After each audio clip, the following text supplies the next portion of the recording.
Ваше превъзходителство, господин Сачдева, уважаеми гости, скъпи приятели, от името на Клуб приятели на Индия, Фондация Деван, от името на Национална галерия, имам огромната радост да приветстваме сред нас професор Шашибала.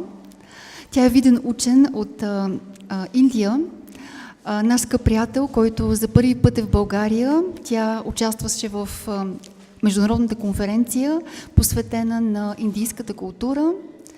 Тя ни помогна до голяма степен да беше съпричастна към организирането на тази изложба и днес ще говори за една изключително интересна, уникална лекция, правейки паралел между духовната култура на Индия и Япония от перспективата на изкуството, на божественото изкуство. Благодаря много на всички вас, че сте тук сред нас и се надяваме да се пренесем в светът на красотата, светът на божественото, какъвто е светът на изкуството. Професор Шашибала, please. Thank you. Should I start? Yes.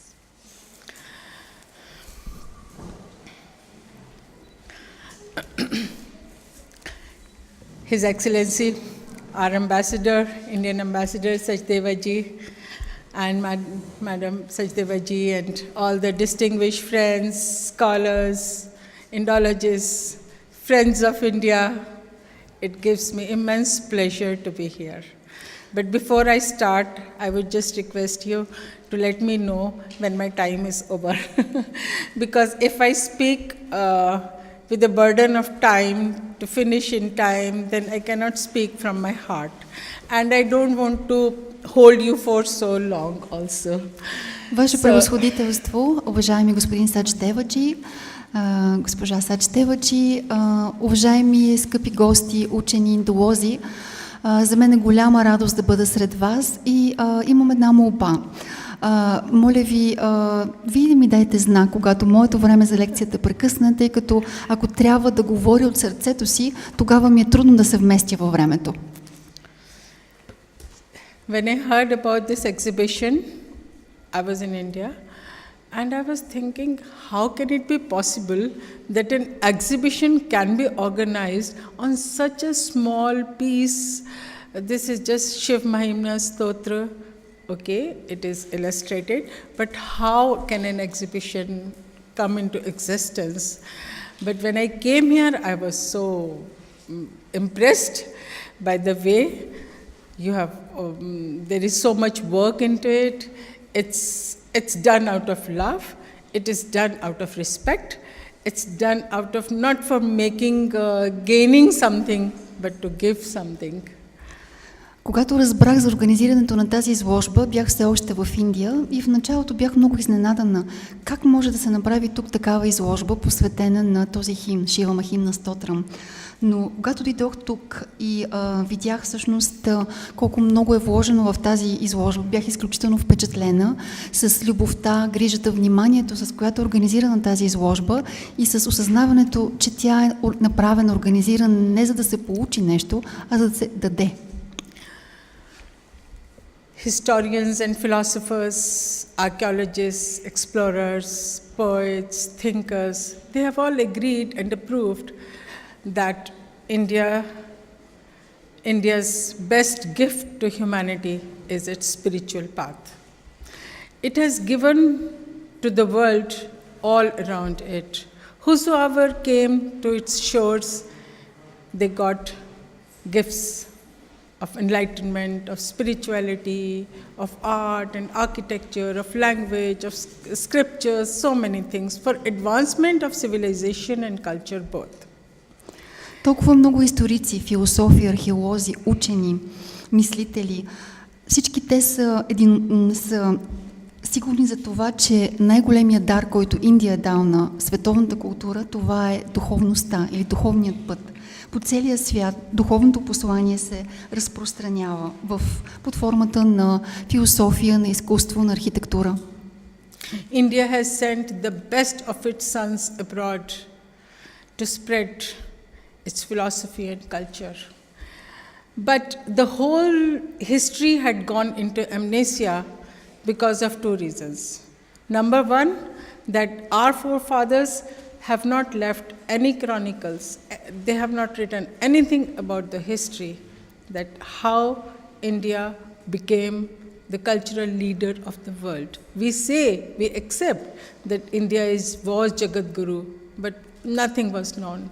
And it's only, the credit goes, and we owe debt, I think, of the European academia, who went to so many countries. The scholars from different countries went to different countries in Asia and explored Indian heritage in those countries. And then India could know about it.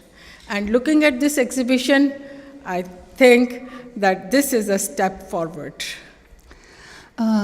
Индия изпраща в чужбина толкова много примери за своята философия, за своята култура, но има нещо, което е свързано с забравянето, с амнезията, свързана с индийската култура. Има две причини. Една от тях е свързана с нашите предци, с факта, че те не са оставили хроники, записи, истории, свързани с нашата история. Всички знаем, че Индия е културен лидер в света, казваме го, но в крайна сметка на какво се оповава това? Тъй като нямаме свидетелства. Благодарение на европейските академии, на изпращането на учени от Европа в Индия, ние всъщност имаме възможността да се запознаваме повече с индийската култура. И наблюдавайки тази изложба, тя е пример за стъпката, която се прави в тази посока, за опознаването на индийската култура. Today, I'm going to talk about Shiva and other Vedic deities in Japanese Buddhist pantheon. Днес ще говоря за Шива и други ведически божества в японският буддийски пантеон. Sacred is in service of secular. It's for fulfillment of our aspirations, our hopes, in a divine way, through transcendence of life. Свещеното е в служба на нашите надежди, на нашите стремежи, във връзка с изпълнението на божествените ни цели. Wherever there is Shiva, there is auspiciousness. That is why in India we normally say, Tanme Mana Shiva Sankalpamastu. May my heart have the Sankalpa, that is Shiva, that is auspiciousness. Там, където се появява Шива, винаги има нещо, което е благоприятно. Затова в Индия свързваме терминът Санкалпа с името на Шива. Нека там, където се появява той, има нещо, което е свързано с желанието, което отправяме с нашата Санкалпа. Shiva has been given so many names. Shiva, Shankara. Shankara means one who pacifies, who brings peace. He is Somanatha, who holds the moon crescent in his hairdo. There is a lot of symbolism attached to Shiva. Шива има безкрайно много имена. Едно от тези имена е Шанкара, умиротворяващият Шива, този, който дава мир. Или този, който дава полумесец. Има толкова много имена. Here I do not have time to go into those details that why he is Somnatha, why he is Achaleshwara, why he is Smarantaka, why he is Pashupati and so on. В момента нямам толкова време да отделя на това, защо той има толкова много имена, на символиката му. Briefly, I would like to say that he is the creator, he is the sustainer, he is the destroyer, and he is the one who blesses all. Накратко бих могла да кажа, че той е този, който създава, поддържа, разрушава и благославя всички. Without any distinction. Без да прави разлика. To which class does he belong to? Без значение към коя каста принадлежи човек. Now I come to his manifestations and the Vedic deities in Japanese Buddhist pantheon. Сега ще обърна внимание към неговите проявления и тези на ведическите божества в японският пантеон. As you all know that Japan received Buddhism in 6th century. And after that, all the energy of constructing tombs was diverted to building temples. Както вие знаете, Япония, будизма в Япония се разпространява през 6 век, когато цялата енергия се влага от построяването на гробници към построяването на храмове. There was a cultural renaissance in Japan in mostly all the fields of culture, thought, philosophy, spirituality, religion. В този период в Япония се наблюдава културен ренесанс във всякакви сфери, свързани с историята, философията, духовността, религиите. But there are a few deities, Hindu deities, who were known to Japan even before the introduction of Buddhism. That is very surprising. Но това, което е изненадващо, е, че съществуват няколко хиндуистки божества, които са били известни в Япония дори преди разпространяването на будизма. Here you see there are a few deities sitting in a boat, and they are 7 in number, and 3 of them are Hindu deities. One is Shiva in the form of Mahakala, the other is Saraswati, and the third is Vaishravana, that is also a form of Kubera, sometimes it is called. So these 7 gods are called Shichifukujin, 7 lucky gods. And who took them there, how they reached there is no history, nothing has been documented about them. But when I look at them sitting in a boat, I feel they must have been taken by some traders from India, because traders have transmitted Indian culture to many countries and we have proofs for it. На това изображение виждате божества в една лодка. Те са 7 на брой. 3 от тях са хиндуистки божества. Шива във формата на Махакала, Сарасвати и Вайшравана, който понякога се нарича и Кубера. Това са 7-те божества на късмета. Как точно те са били пренесени в Япония, не е много ясно, не съществува документация за това, но когато ги наблюдавам в тази лодка, смятам, че вероятно търговците, които са пътували от Индия, са пренесли, както обикновено търговците, са пренасяли индийската култура в други страни. This is Saraswati holding a veena. Това е She represents Сарасвати, divine knowledge. която държи вина и символизира божественото познание. This is Vaishravana holding a stupa. Това е Вайшравана, който държи ступа. Protector of the dharma. Той е защитник на Дхарма. And this is Shiva in the form of Mahakala. И това е Шива във формата на Махакала. Mahakal has many forms, as you can see here, that Mahakal is the angry form of Shiva. Махакала има различни форми. Както виждате тук, в момента Махакала е гневен аспект на Шива. But here in this, among these 7 deities, he is very peaceful, happy. Но сред тези 7 божества на късмета, той е изключително умиротворен, щастлив. When Buddhism reached Japan, then Sanskrit also reached. With all these deities, the mantras reached there. And the monks who were given special training to write these mantras in Sanskrit, pure, correct, without any error. So they still practice writing these mantras, as I have shown a few here. For example, this is Ma for Mahakala, and here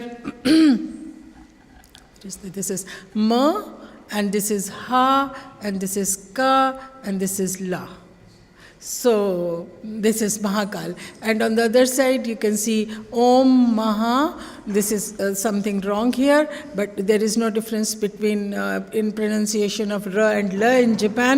So it's Maha Ra Raya Swaha. Заедно с 7-те божества на късмета, в Индия се пренася и санскрит. Индийският божествен език. Санскрит, заедно с него разпространяват се мантри и монаси, които преминават през специално обучение, за да могат да изписват много ясно и точно мантрите, без никакви грешки.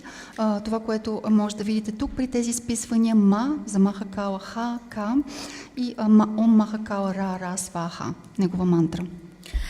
Next, I'm showing you Shiva as Maheshwara. This is the most popular form of Shiva in India, and it reached Japan also exactly the same form, that Shiva is riding a bull and holding a trishul. And with him is Uma. She is also sitting in a bull and holding a trishul. След това ще може да видите Шива във формата на Махешвара. Това е най-известната форма на Шива в Индия. В Япония формата, която се пренася, е същата както в Индия. Това е Шива, който е върху своят бик Нанди, държи тришула или тризъбец, заедно със своята съпруга Ума. In this form, he is called Vrishvahana, means one who rides a bull. Pashupati, one who is the lord of the animals also. Maheshwara, who is the supreme lord. Ishvara Raja, and many like this. В тази форма той се нарича Вришвахана, или този, който използва бикът като средство за придвижване, Пашупати или господарят на животните, Махешвара, върховният бог. When these deities reach Japan, then, for example, you can say their mantras, mudras, their seed syllables. This is three because he is three-eyed. If you know the story, or should I tell it? When there was a fight between the devas and the asuras, the demons and the gods, so it was very difficult for the gods to win. But then they went to Brahma and he said, if son of Shiva will be the Senapati, the generalissimo, only then we can win in this fight. Then it was decided that Parvati went to for penance, and she was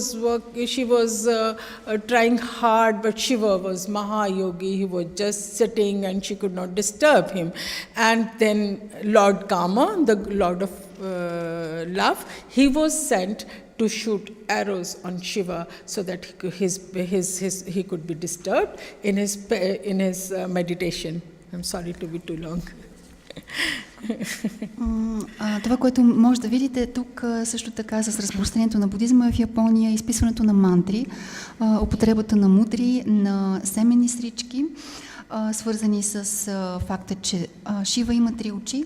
Ако така знаете историята, или накратко да я кажа, свързана с битката между беговете и демоните, в която всъщност се е знаело, че единствено велик бог като Шива е в състояние да помогне на боговете да спечелят тази битка. И тъй като господарят Шива, като велики йогин, е бил в дълбока медитация, Парвати се опитала да го събуди от това състояние, но не е успяла. Затова богът Кама, богът на желанията, е отишъл изстреляйки стрела към него, за да го събуди от неговата дълбока медитация. There is a beautiful manuscript that is discovered from Indonesia, which gives all this story in line drawing form. It's a palm leaf manuscript. It shows that when Lord Kama shot arrows, 5 arrows he shot, and Shiva got disturbed, and he was furious that who is there who can disturb me when I am meditating. Then his third eye opens, and when the third eye opens, the fire comes and burns Kama. When Kama is burnt, then his wife Rati was very sad, and she started crying. But when she cries, it's a beautiful manuscript that you see that with one eye there are tears falling down, and with the other she is smiling, because what is the message from that is that life has both the phases. You have to be happy in the sad moments also, because life has to go on. Има един много интересен ръкопис на палмови листа от Индонезия. В него се разказва за това как Кама, богът на желанията, изстрелва точно 5 стрели към Шива, с което го събужда в състоянието на медитация, следствие на което Шива се разгневява, казвайки кой може да си позволи да ме извади от това състояние. Той отваря третото си око и от него пламва огън. Този огън изгаря Кама, след което неговата съпруга Ратри става много тъжна и започва да плаче. Но интересното е, че от едното й око падат сълзи, а от другото й око всъщност е излучало смях. И посланието в тази история е, че животът има две лица и дори в най-тъжните моменти ние трябва да бъдем щастливи. So then he is called Trinetra, means one who has 3 eyes. So this in the Hindu tradition, we look at this eye, we describe the third eye as the eye of anger. But when Shiva is taken into the Buddhist fold, When he is assimilated, and he has many transformations also. There are many forms that I will show you later, that Shiva is transformed in this form, in that form. When it goes into the Buddhist pantheon, then this third eye is described as the eye of wisdom. Затова наричаме Шива Тринитра, или този с три очи. В хиндуистката традиция третото око се свързва с окото на гнева. Но когато Шива се разпространява в будизма, той претърпява определена трансформация. Има различни форми на Шива в будизма, ще ви покажа малко по-късно тези форми, както и неговата трансформация. Но когато Шива се разпространява в будизма, неговото око, третото око, започва да се свързва с мъдростта.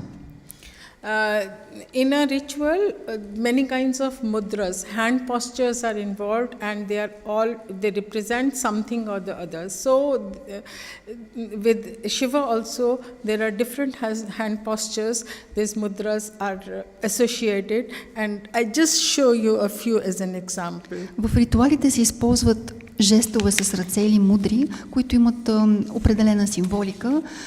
Също така, по отношение на Шива се използват различни жестове. Ще ви покажа някои от тях. Shiva is a savior. There is a beautiful story, I'm reminded of it. It's again from Indonesia. It's the story of a hunter. Шива е спасител. Сетих се за една история, която научих в Индонезия, свързана с Шива като ловец. The hunter was in the forest. He was trying to hunt the whole day, and night fell, and he could not go back home, and he climbed up a tree to protect himself from wild animals, and he was scared that if he falls asleep, then he will fall down and any animal can kill him. So what he did the whole night, he was plucking leaves of the tree and dropping them to keep him busy so that he is awake. В тази история за Шива като ловец се казва, че той ловувал цял ден в гората, следствие на което не е могъл да се прибере в къщи. И за да се предпази от дивите животни в гората, той е посадил едно дърво. И за да не заспи през нощта, страхувайки се, че ще бъдат нападнат от тези животни, той започна цяла нощ да къса листата на това дърво. He himself did not know that the leaves, where are they falling? There was a Shivlinga below under the tree, and the whole night he was offering unknowingly the leaves of the Bilva tree. И всъщност той не е знаел, че там, където са падали тези листа, от тях са се появявали формите на Шивалингам. И всъщност той цяла нощ е правил приношение с растението билва. Although being a hunter, the whole life he was killing animals. He was doing hinsa. But still, because he offered Bilva leaves the whole night, even without knowing, he worshipped Shiva. So he was saved from going to hell. И въпреки, че този ловец е осъществявал насилие, химса, поради това, че е правил приношение, дори не знаейки за това, с свещеното растение билва, той е бил спасен. In Japan,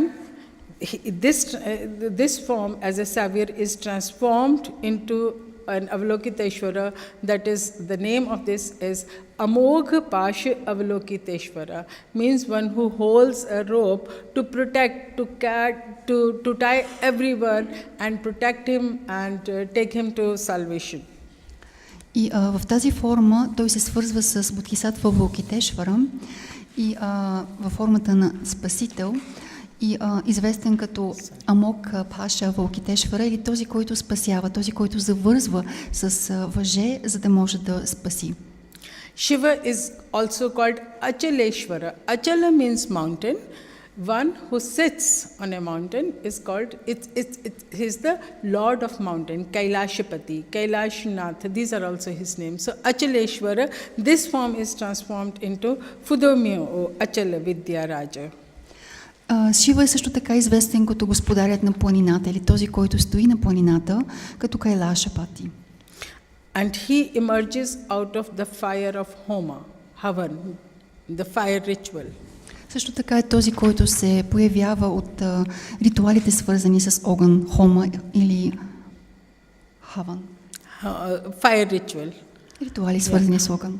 So then in Japan, we don't have this form in India that Shiva is a protector. He is wearing an armor. Тази форма на Шива, която виждаме в Япония, не съществува в Индия We don't have като защитник. We don't have time to go into other details of how many forms of Shiva are there. There are many, 6-armed, 8-armed, many. So I'm just skipping all these details and I'm Нямаме coming време to да- another form, transformed form of Shiva that is called 1000-armed and 11-headed Avalokiteshvara. Нямаме достатъчно време, за да обсъждаме различните форми на Шива, включително и тези, когато той се появяваше с 600 ръце и така нататък. Ще обърнем внимание на тази форма на Шива, когато той се трансформира като Авалокитешвара с 1000 ръце и 11 глави. According to Rig Veda, Shiva is Rudra. Според Риг Веда, Шива е Рудра. And Rudras are 11. И Рудра са 11 на брой. So these 11 forms of Rudra are represented as 11 heads of this deity. И тези 11 форми на Рудра са представени чрез 11-те глави на това божество. And the Indian concept of 1000-armed deities, again it goes back to Rig Veda. The first sukta, the first time it is mentioned in Rig Veda, it is a description of a divine being who has 1000-armed. It is called Purusha Sukta. Индийската концепция за подобни божества с 1000 ръце се среща още в Риг Веда. За първи път се споменава в Риг Веда за божества, които имат 1000 ръце, свързани с термина Пуруша.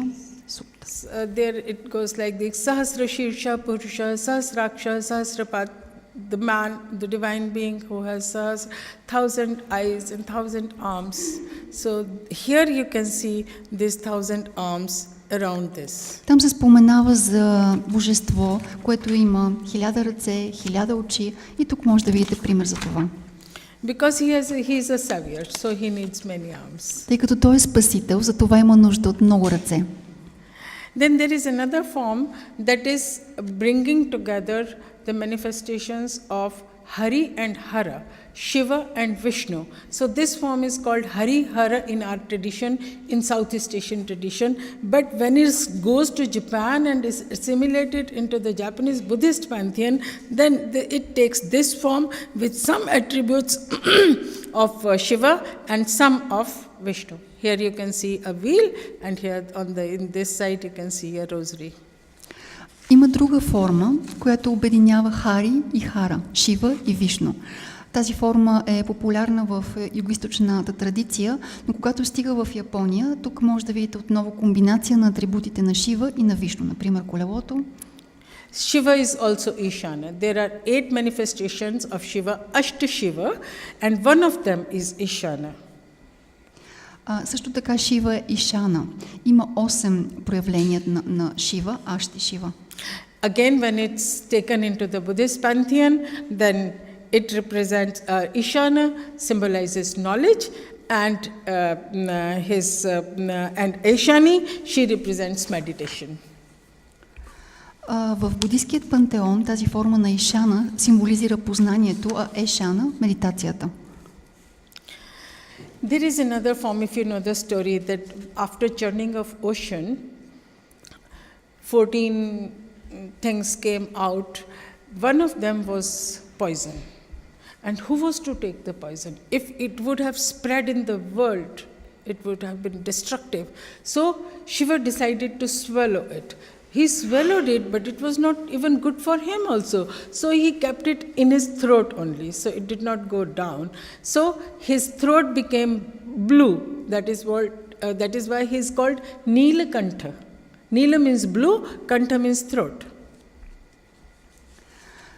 Съществува и друга форма на Шива, свързана с следната история. При разбиването на океана се появили следствие на това 14 неща, едно от които било отровата, която отрова може да унищожи света. Затова някой е трябвало да поеме. Кой? Самият Шива. Той е поел отровата, която дори за него е била трудна да бъде представена. Той е глътнал, но следствие на това и задържал в гърлото си. Поддържайки отровата в гърлото си, той станал син на цвят, откъдето е известна и формата на Ниля Канта. Then again, when it went to Japan, and then it is called Nilakantha Bodhisattva. И когато тази форма се пренася в Япония, той става известен като Нилаканта Бодхисаттва Авалокитешвара. Yeah. And there is the hymn for offering prayer to Nilakantha Avalokiteshvara Bodhisattva became very popular with the Zen monks. И химна, който е посветен на Нилаканта Бодхисаттва, става много популярен сред дзен буддийските монаси. Until today, in Zen monasteries, that is recited. И до ден днешен в дзен буддийските манастири този химн се изпълнява. Now I just give you an example of how beautifully these names of different deities and the mantras are calligraphed in the best possible way by the Japanese artists. И няколко примера за това по колко прекрасен начин имената, мантрите, калиграфиите се разпространяват в японското изкуство. Holy water of river Ganga meanders through from the hairdo of Lord Shiva and flows down. So here you can see that this artist has written this in a way as if Ganga is flowing down. Както знаете, от косите на Шива потичат реките на свещената река Ганга. Тук може да видите и изписано така, че да напомня потокът на свещената река. You can see the beauty of calligraphy here. It is outstanding art of Japan that is developed for writing mantras. Тук може да видите прекрасни примери, свързани с изяществото на калиграфията, едно от най-забележителните изкуства в японската култура. It is unique to the Japanese. Което е уникално за Япония. And they write huge mantras. We had invited this artist to India, and he gave a demonstration, and he had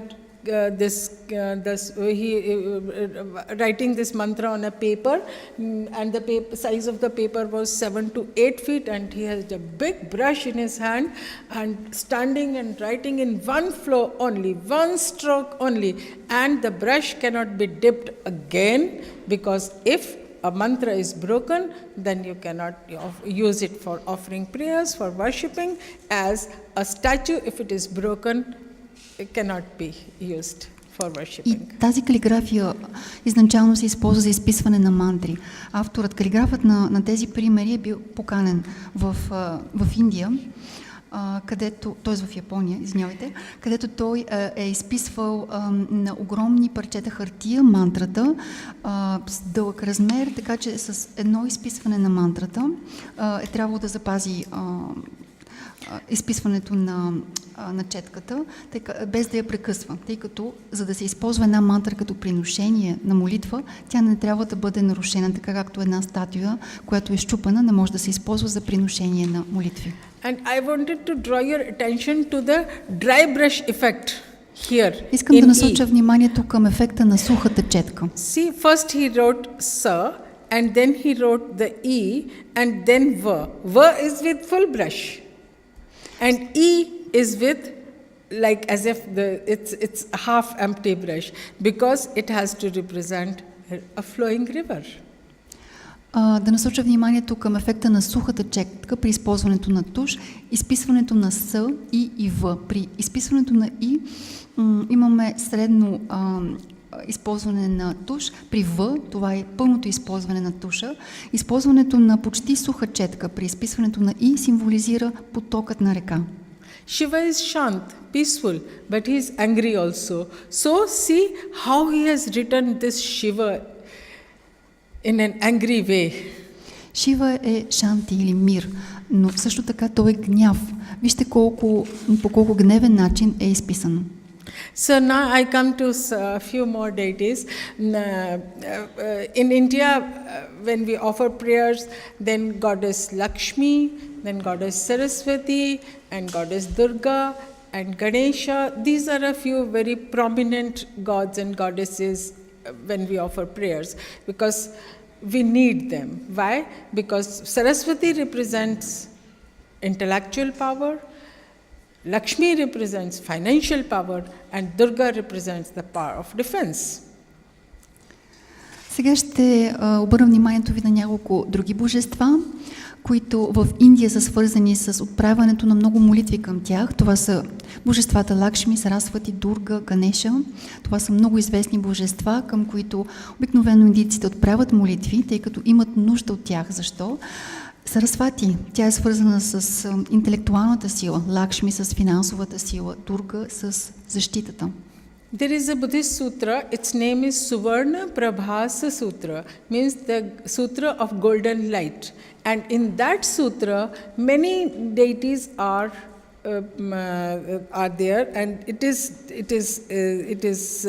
they are to be worshipped for different reasons. So two of them are Saraswati and Lakshmi. Съществува една будистка сутра, която се нарича Сутра на златната светлина, в която се описват многобройни божества, към които трябва да се отправят молитви. Две от тях са Сарасвати и Лакшми. Prayers are offered to all these deities for protection of the state, for well-being of the people, for sovereignty, etc., etc. Молитви се отправят към тези божества във връзка с защита на страната, благополучието на хората и така нататък.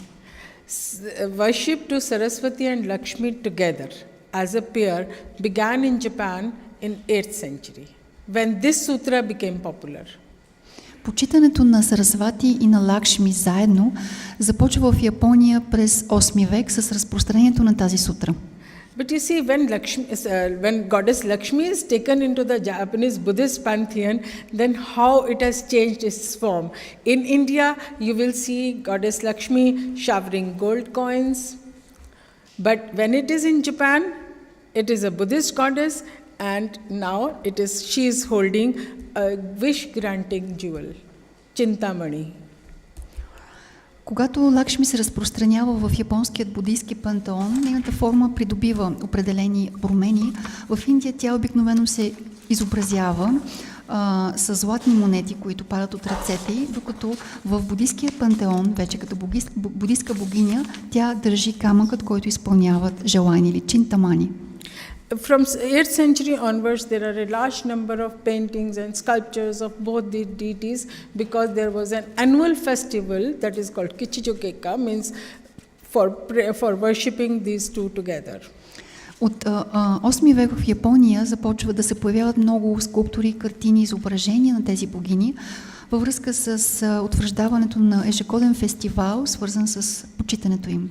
Saraswati in India is worshipped for knowledge, because she represents intellectual power. But in Japan, she is worshipped by many, for many reasons. She is worshipped by writers, painters, sculptors, architects, etc. Even parents who want their daughters to look beautiful, they go to offer prayers to Saraswati. So it has many forms. It has been given many forms. Various manifestations are there. She is not just a goddess of speech and eloquence, but also of beauty and good luck and fulfillment of vows of the writers and painters, etc. В Индия обикновено Сарасвати се почита като богиня на познанието във връзка с интелектуалната й сила. Но в Япония тя се почита по много различни причини. Тя се почита от писателите, художниците, архитектите, дори родителите, които искат дъщерята им да изглежда красива, отправят молитви към нея. Така тя се появява в много форми, в много проявления, във връзка с различните желания на хората, свързани с постигането на късмет, познание и така нататък. So here she is playing a musical instrument called veena, but here you see she doesn't at all look like the Indian Saraswati. На това изображение Сарасвати свири на музикален инструмент, наречен вина, но при другото изображение тя по никакъв начин не прилича на индийската Сарасвати. Because beyond India, I have seen a number of forms of Saraswati, where Saraswati holds a book just in one hand. In all the three other hands, for example, if it's four hands Saraswati, then she is four-armed Saraswati holds a book in one hand, and all the other three hands hold different attributes of war. Because in one's life, it's not just knowledge that works. We have to have enough of power also. Physical power, power of defense also.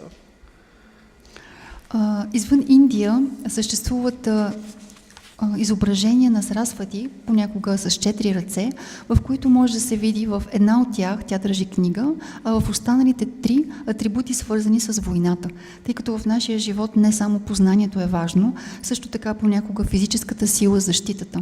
Like India, they also believe in Shastre cha Kaushalam, that one has to be efficient in both the Shastra, the power of fighting, and also the power of knowledge.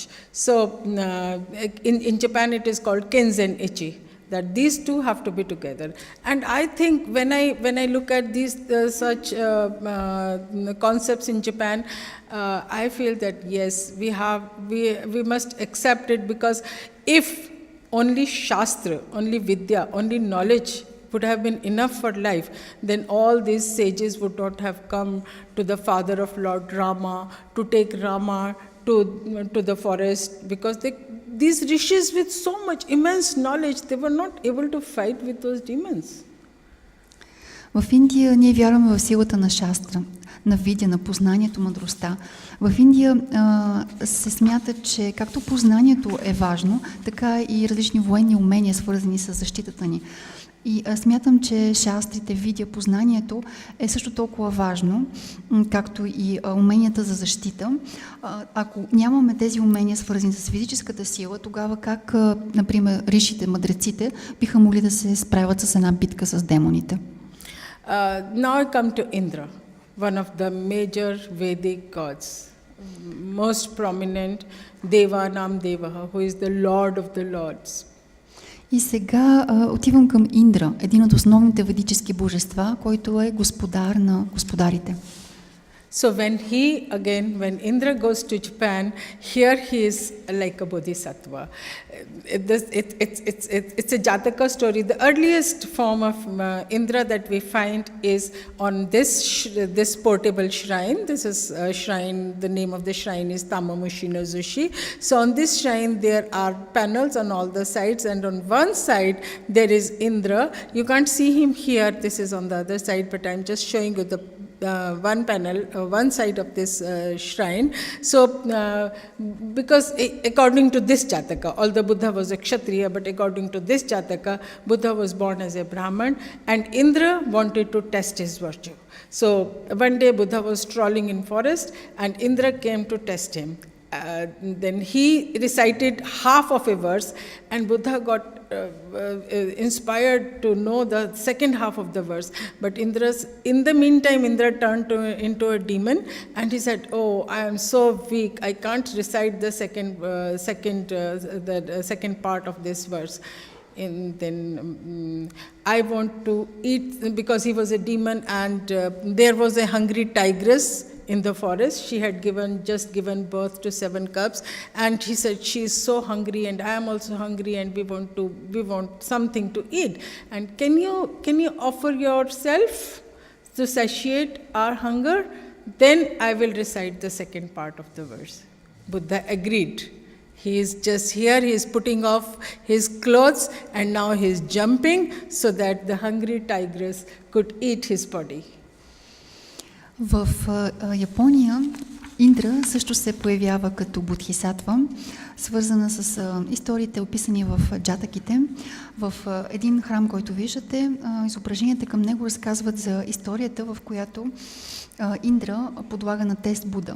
Въпреки, че ние знаем, че той в предишните си съществувания е бил от каста на кшатриите или царете, в други предишни превъплъщения той е бил брахман. И за да тества силите на Буда, Индра произнася половин стих. И провокирайки Буда да прояви любопитство, за да може да чуе втората част на стиха. Съответно, Индра му е казал за една много гладна тигрица, която имала нужда да задоволи своят глад и е казал му на Буда, че за да чуе втората част на стиха, той трябва да жертва себе си, за да може да задоволи гладът на тази тигрица. Brahma and Indra were always there with Shakyamuni since his birth. Because Brahma represents the horizontal space and Indra represents the vertical space. Because Indra is the lord of heaven and Brahma is Sahampati, he is the lord of the earth. Брахма, той е свързан с хоризонталното пространство, а Индра с вертикалното пространство. Брахма се свързва с земята. Here I'm just showing you just these examples of Indra and Brahma from a Japanese Buddhist monastery, wearing Chinese style of garments, and inside, because they are protectors also, so inside they wear an armor. Тук ви показвам примери за изображения на Индра и Брахма, които се появяват в японският буддийски пантеон, които са защитници и въпреки, че те носят одежди, които наподобяват китайските одежди, отвътре може да се видят, че те носят броня. Now I come to some other Vedic deities that are taken into the fold of Japanese Buddhist pantheon. I talked about Indra, others are Agni, Yaman, Nitriti, Varun, Vayu, Vaishnavan, Brahma, Prithvi, Surya and Chandra. Това са различни божества, които също се срещат в японският пантеон. All these deities, including astral deities, for example, 9 planets, 28 constellations, and 12 zodiacal signs, and Indian sages and goddesses, Saptamatrika, seven goddesses, mother goddesses, and all these 12 deities, and Ganpati, and Vishnu, all these were assimilated into the pantheon of Buddhism in Japan with the introduction of these 2 mandalas. Различни божества от Индия са пренесени в японският буддийски пантеон. Това са най-различни божества, включително астрологически божества, свързани с 9-те планети, 28-те съзвездия, 7-те богини, на приношенията, 12-те богини майки и най-различни божества, които могат да се видят в тези 2 мандали. They were taken to Japan in early 9th century, 805. Те са пренесени в Япония в началото на 9 век. Since then, in thousands of monasteries, all these deities are painted or sculpted and they are worshipped. И от тогава в хиляди манастири в Япония тези божества се изобразяват под формата на скулптури, картини и се почитат. Here you can see Indra in different forms. Here he is sitting on a rock with Indrani. Here he is Indra, and you can see the seed syllable, the first letter of his name, the first letter, the seed syllable, the essence of that divine being is also divine. Тук може да видите различни форми на Индра. Отгоре е изписана семената сричка, първата буква от неговото име, която представлява същността на божественото същество. The other is God of fire, Agni Deva. Другото е богът на огъня, Агни Дева. And here also you see Agni. A for Agni is written. And both of them you can see they are placed on lotus flowers because they are divine and there is a halo behind them. И отгоре може да видите за Агни, името на Богът, и тъй като те са божествени същества, те са стъпили върху лотос. Също така огънят около тях. Indra resides on Mount Sumeru. So here you see him sitting on Mount Sumeru. And Indra rides on his elephant. Its name is Airavat. So here you see Indra sitting on Airavat and holding his Vajra. Индра също така може да видите стъпил върху планината Сумеро, също така Индра върху слон, известен като Айрават и държащ Ваджра. Which monasteries do they belong to? I'm not going into those details because it will take a lot of time. Няма да преминавам към детайли, свързани с това към кой точно манастир принадлежат тези изображения, тъй като няма достатъчно време за това. There are so many, thousands of monasteries where every day this Goma, the fire ritual is performed. Има хиляди манастири в Япония, които всекидневно се изпълняват огнени церемонии. So here you can see Indra in different, something unusual for the Indians is Indra sitting as a guardian here. Нещо необичайно, което за Индия може да видите тук, Индра като пазител. And this is fire god. И това е богът на огънят. This fire is a symbol of fire of wisdom. Този огън е символ на мъдростта. It is the wisdom that burns away passions, illusions, ignorance. Това е огънят, който изгаря страстта, невежеството, иллюзиите. If passions, illusions and ignorance is burnt, only then dharma can survive. Само когато страстта, илюзиите, невежеството са изгорени, само тогава дхарма може да оцелее.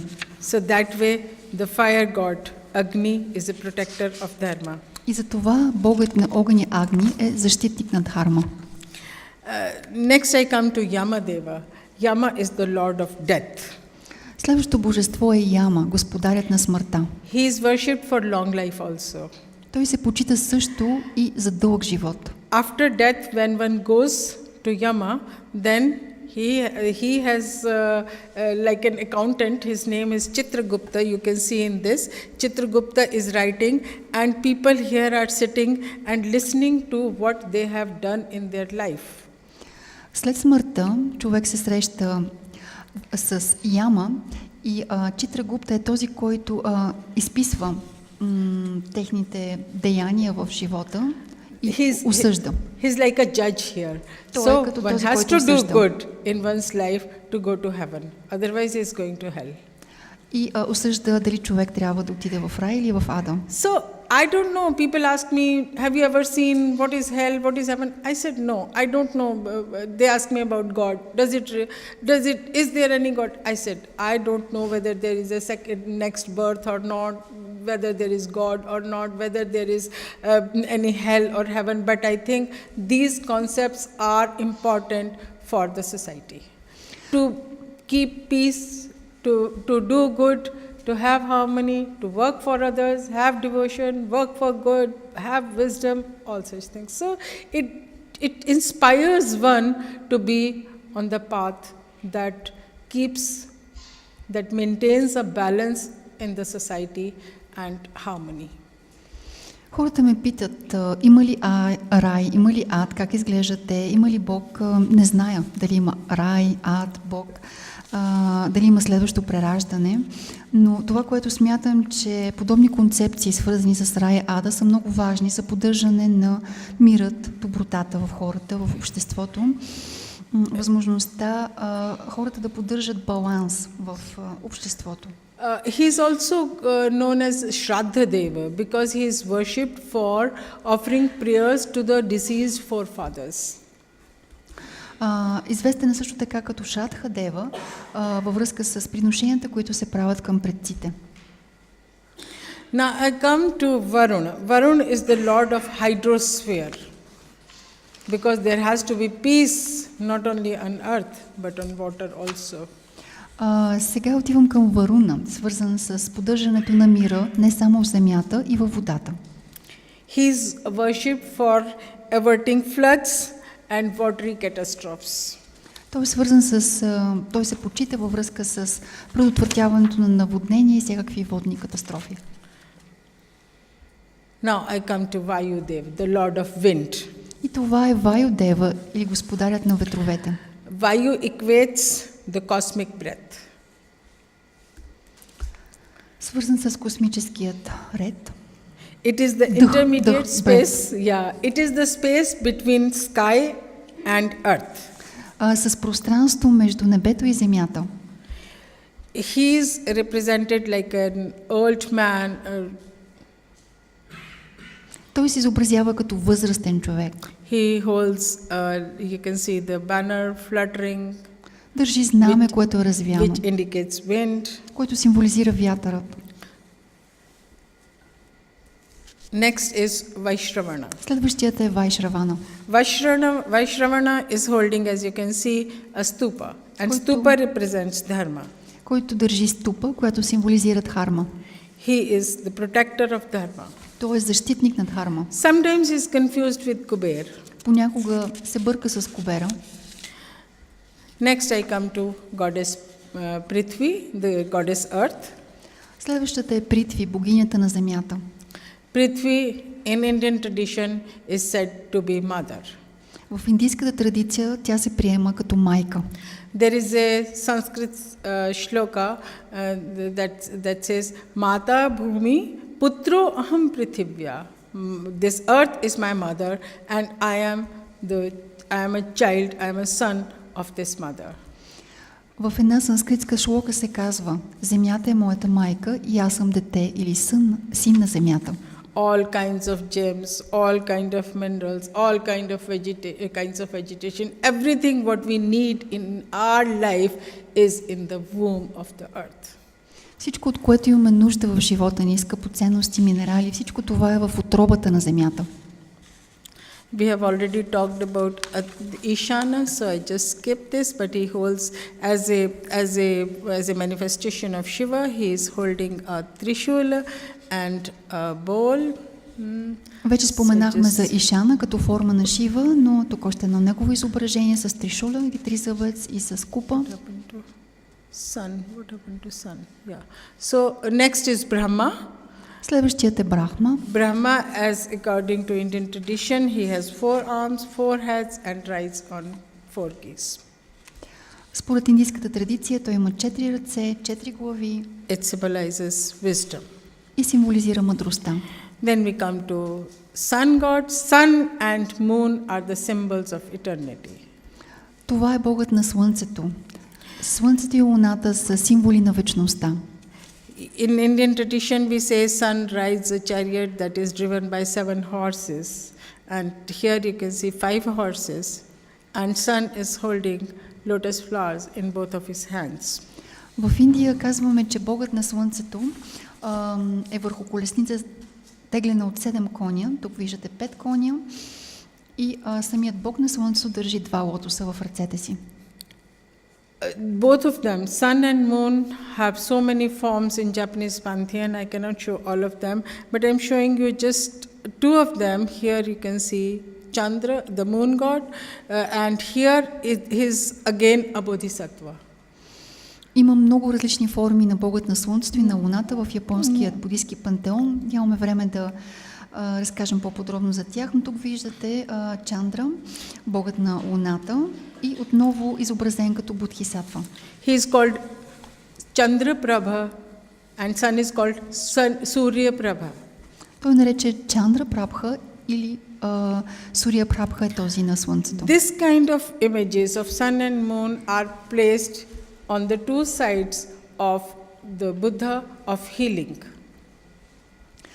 Тези изображения на боговете на слънцето и луната обикновено се срещат от двете страни на Буда на лечението.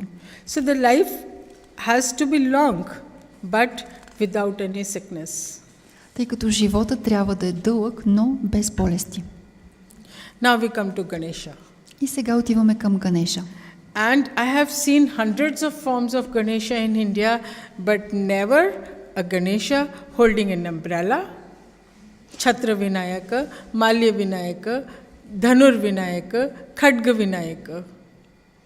Виждала съм стотици форми на Ганеша в Индия, но никога не съм виждала подобни форми на Ганеша, при които той държи чадър и другите атрибути, които виждате. Again, there are so many forms of Ganesha in Japan, and some are there which we do not even find in India. Отново в Япония съществуват много различни форми на Ганеша, някои от които не се срещат в Индия.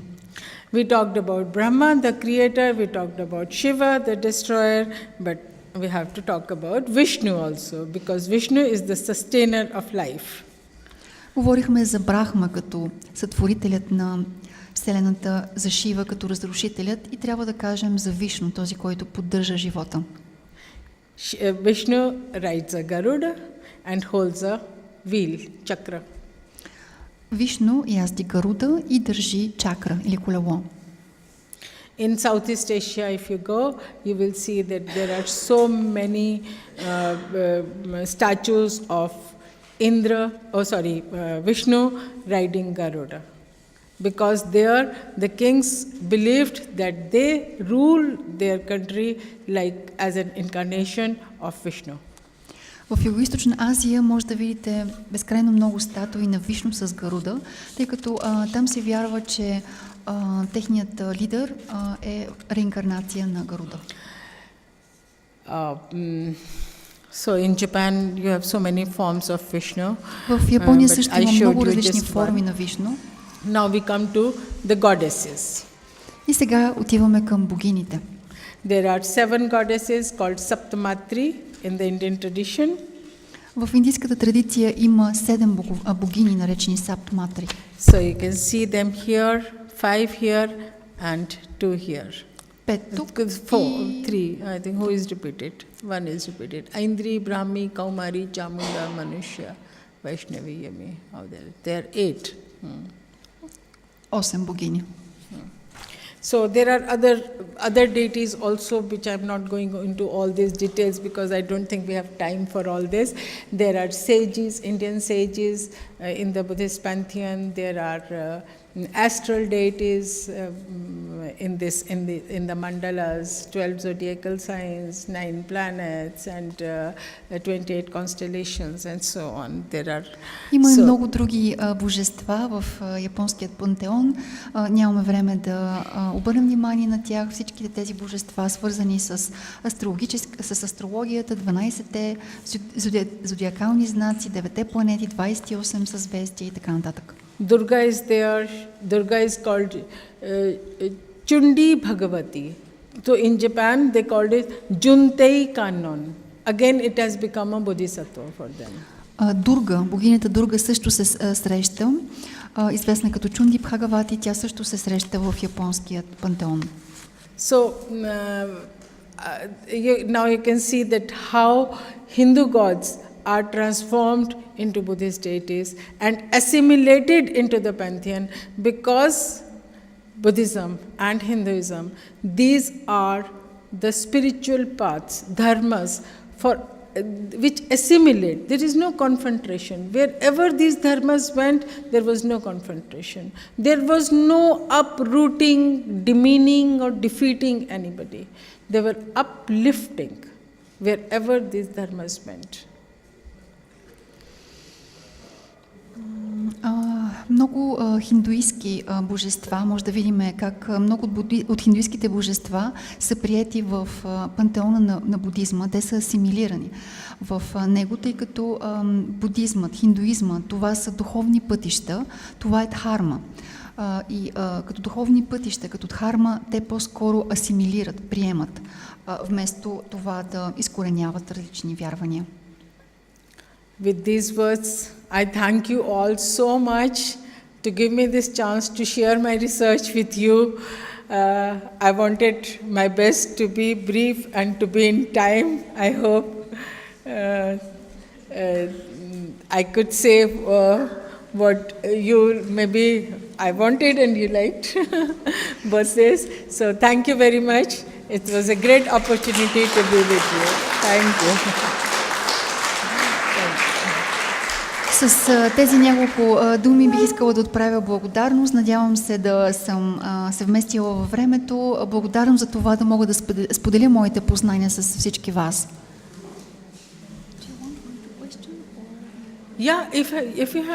Ако има, може малко време за 1-2 въпроса, ако някой от вас иска да попита нещо. It's too much already. Или да, може би е прекалено. Сега, бих искала... Да, един въпрос, заповядайте. One question. Yeah, please.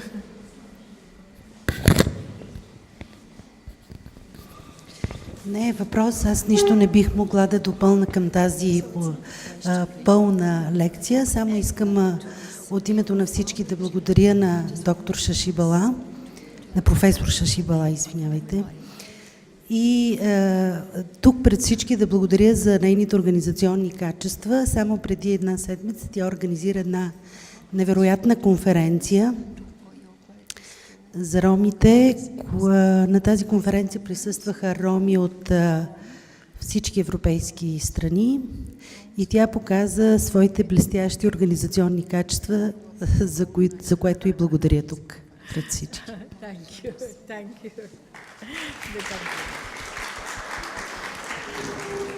Thank you. Предавам микрофона на една жена прекрасна, която няма нужда от представене. Dr. Shashibal, thank you very much. Thanks God and thanks to Indiology and the conference and Dharma and everything. You took us back in history with the great tradition of Japan and India. I don't know whether you know that in Konarak, in the Sun Temple, there is a Madura rider, which is exactly what we have next to Schumann and calling Madara rider. And it is the same thing in Gotland during the time of Vikings. I had made a panel for another exhibition. Maybe it will tempt you to come again and learn a bit more about Bulgarian great culture. Yes, tradition. yes. That is why. Okay, sorry. And that is why, on behalf of the Friends of India Club, От името I на Клуб want Приятели на to Индия present you the book of Nikolai Ovcharov, the professor, a very подарък good с книга на archaeologist, професор Овчаров, 10 pearls известен археолог. of the crown of Bulgaria. Bulgaria is too small, but it's a small country, a cradle of great culture. България е малка страна, но е And люлката на also велика maybe култура. to thank you on the behalf of Nihon Tomonokai, Club of the Friends of Japan, because we spread the news about you, having your От името на Клуба lecture Приятели на to the, Япония, and след among които the Nihon разпространихме тази Tomonokai, лекция, you have your colleagues, you have Dobrinka Dancheva, which has graduated in Waseda Asian Art and all this. So both Japanese and Indian lobby in Bulgaria are very great to have you here, and thanks one again to Indiology. Клуб Приятели на Индия, фундация Девам. Don't let me take the book with me. Thank И you. разбира се, Национална галерия, Някой която друг сме ще тук и сега. Някой друг ще идва It's ли a тук? great pleasure for me to be among you, such a gathering who have so much interest in a subject that is. I was thinking that it will be boring to go into such details, and I should skip many things. But still, all of you are listening to me with so much interest. I'm thankful to you, and I wish За we мен е can do. голяма радост. За мен е голяма радост да бъда сред вас на това събиране и да видя толкова хора, които се интересуват от подобни теми. Притеснявах се, че може би темата ще е малко скучна за вас, но когато видях, че ме слушате с такъв интерес, за мен е изключителна радост. And our ambassador is here, И нашият and I посланик е wish тук. we can do something more in India so that Indians know about Bulgaria. Bulgarians know about India so much, it's so fascinating, but we should also invite them, do more, there should be more activities, exhibitions, lectures, many things can be И done. тъй като нашият посланик е тук, бих искала да направим всичко възможно, така че България да стане по-популярна в Индия, да организираме повече събития, свързани с представянето на България, тъй като българите знаят толкова много за Индия. Прекрасно е и в Индия да се знае повече за България с организирането на изложби и различни културни мероприятия. So I hope we will always be requesting you.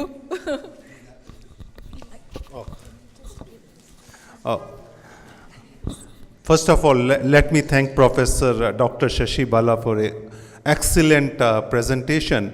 Many of the things were news to me also. So I got more educated through her presentation. Преди всичко бих искала да отправя благодарност към професор доктор Шашибала за прекрасната презентация. Аз също научих изключително нови неща за самия мен. And she is right in saying that there is a lot of knowledge and curiosity about India among the Bulgarians. И И тя е права с това, че има толкова много познания и любопитство, свързани с Индия сред българите.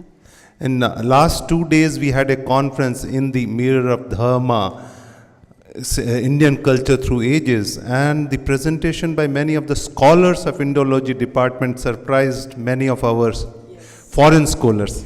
И последните 2 дни се проведе конференция, свързана с огледалото на Дхарма, индийската култура през вековете, и презентацията на нашите индолози впечатли изключително много чужденците. While we are also trying to do something over here on promoting Indian cultural heritages, which many of you are already aware and very popular, like yoga, Ayurveda, and other things. And I do agree with her that similarly, the embassy of Bulgaria in India, they are doing a lot to promote Bulgarian culture in India. И така както ние наистина правиме големи усилия да разпространим индийската култура в България чрез йога и много други аспекти, така съм напълно сигурен, че посолството в Индия, българското посолство, също трябва да положи големи усилия, свързани с разпространението на българската култура в Индия. In 10 days' time, there are a lot of Bulgarian dancers who are going to perform in the World Culture Festival, which is being held in Delhi. След 10 дни ще се проведе фестивал в Индия, свързан с представянето на... And Indian Bollywood is shooting here, so they are promoting in a big way Bulgaria, various sites like Kalekara, Bansko. So Indians are aware of Bulgaria now.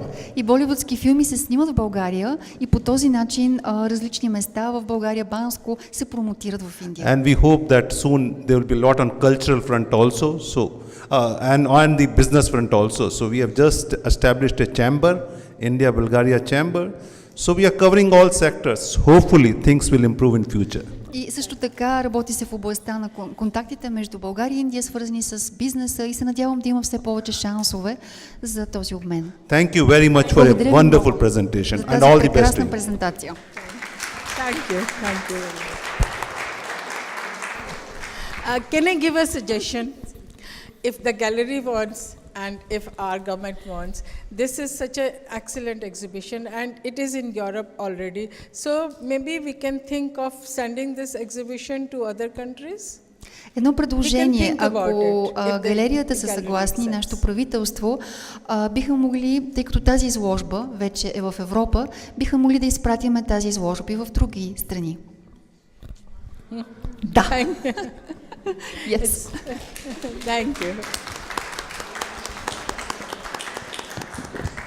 Виждам много приятели тук и искам само да изподеля, че толкова се гордея, че една жена от моя малък град Газибад тук е в момента и която представи наистина истинската индийка. Красива, умна, интелигентна и наистина се гордея от това. Благодаря. А това беше Мона, която се гордееше от своята фундация Девам, Клуб приятели на Индия, Национална галерия. Всички ни отправям благодарност. Thank you so much.